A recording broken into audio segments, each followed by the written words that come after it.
Assalamualaikum warahmatullahi wabarakatuh. Perkenalkan, nama saya Adelia Putri Pravitasari dengan NIM 2010144012103 dari kelas 1A D3 Keperawatan. Di sini saya akan menjelaskan tentang korupsi. Saya membawakan tema peranan mahasiswa dalam memerangi korupsi.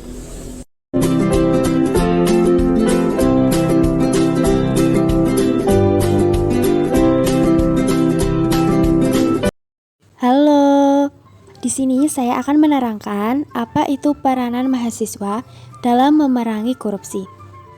Mungkin kita akan perkenalan lagi ya. Perkenalkan deh, nama saya Adelia Putri Pravitasari dengan NIM 2011440121003 dari kelas 1A D3 Keperawatan. Pengertian korupsi Undang-Undang Nomor 31 Tahun 1999 dan Undang-Undang Nomor 20 Tahun 2001 yang sudah saya rangkum, perbuatan setiap orang, baik pemerintahan maupun swasta yang melanggar hukum, melakukan perbuatan memperkaya diri sendiri atau orang lain atau korporasi yang dapat merugikan keuangan negara. Peranan mahasiswa dalam memerangi korupsi. Mahasiswa merupakan suatu elemen masyarakat yang unik. Jumlahnya tidak banyak, namun sejarah menunjukkan bahwa dinamika bangsa ini tidak lepas dari peran mahasiswa. Walaupun zaman terus bergerak dan berubah, namun tetap ada yang tidak berubah dari mahasiswa, yaitu semangat dan idealisme. Penyebab terjadinya korupsi bermacam-macam. Yang pertama, wilayah individu. Yang kedua, wilayah sistem. Yang ketiga, wilayah irisan antara individu dan sistem. Wilayah individu dikenal sebagai aspek manusia yang menyangkut moralitas personal serta kondisi situasional, sedangkan wilayah sistem dikenal sebagai aspek institusi atau administrasi. Yang ketiga, wilayah irisan antara individu dan sistem itu dikenal dengan aspek sosial budaya. Adapun dampak dari korupsi bagi bangsa Indonesia sangat besar dan kompleks. A. Rusaknya sistem tatanan masyarakat. B. Ekonomi biaya tinggi dan sulit melakukan efisiensi.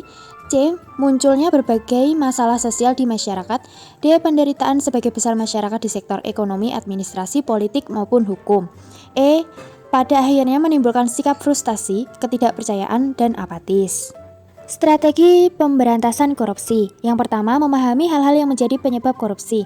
Yang kedua, upaya pencegahan, investigasi, serta edukasi dilakukan secara bersamaan. Yang ketiga, tindakan diarahkan terhadap suatu kegiatan dari hulu sampai hilir, atau mulai dari perencanaan, pelaksanaan, pengawasan, dan aspek kuratifnya, dan meliputi berbagai elemen. Sejarah komitmen pemberantasan korupsi di Indonesia. Sejarah mencatat dengan tinta emas perjuangan mahasiswa dalam memerangi ketidakadilan. Sejarah juga mencatat bahwa perjuangan bangsa Indonesia tidak bisa lepas dari mahasiswa, dan dari pergerakan mahasiswa akan muncul tokoh dan pemimpin bangsa. Ketika pemerintahan Bung Karno labil karena situasi politik yang memanas, pada tahun 1996, mahasiswa tampil ke depan memberikan semangat bagi pelaksanaan Tritura yang akhirnya melahirkan Orde Baru. Begitu perjuangan mahasiswa dalam memperjuangkan idealisme untuk memerangi ketidakadilan. Peran mahasiswa di lingkungan kampus untuk dapat berperan secara optimal dalam pemberantasan korupsi adalah pembenahan terhadap diri dan kampusnya. Dengan kata lain, mahasiswa harus mendemonstrasikan bahwa diri dan kampusnya harus bersih dan jauh dari perbuatan korupsi. Upaya pemberantasan korupsi dimulai dari awal masuk perkuliahan. Pada masa ini merupakan masa penerimaan mahasiswa, di mana mahasiswa diharapkan mengkritis kebijakan internal kampus dan sekaligus melakukan pressure kepada pemerintah agar undang-undang yang mengatur pendidikan tidak memberikan peluang terjadinya korupsi. Selanjutnya adalah pada proses perkuliahan. Dalam masa ini perlu penekanan terhadap moralitas mahasiswa dalam berkompetisi untuk memperoleh nilai yang setinggi-tingginya tanpa melalui cara-cara yang curang. Selanjutnya pada tahap akhir perkuliahan, di mana pada masa ini mahasiswa memperoleh gelar kesarjanaan sebagai tanda akhir proses belajar secara formal.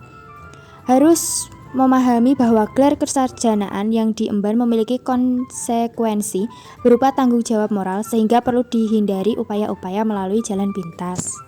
Sekian penjelasan dari saya, kurang lebihnya mohon maaf. Terima kasih. Wassalamualaikum warahmatullahi wabarakatuh.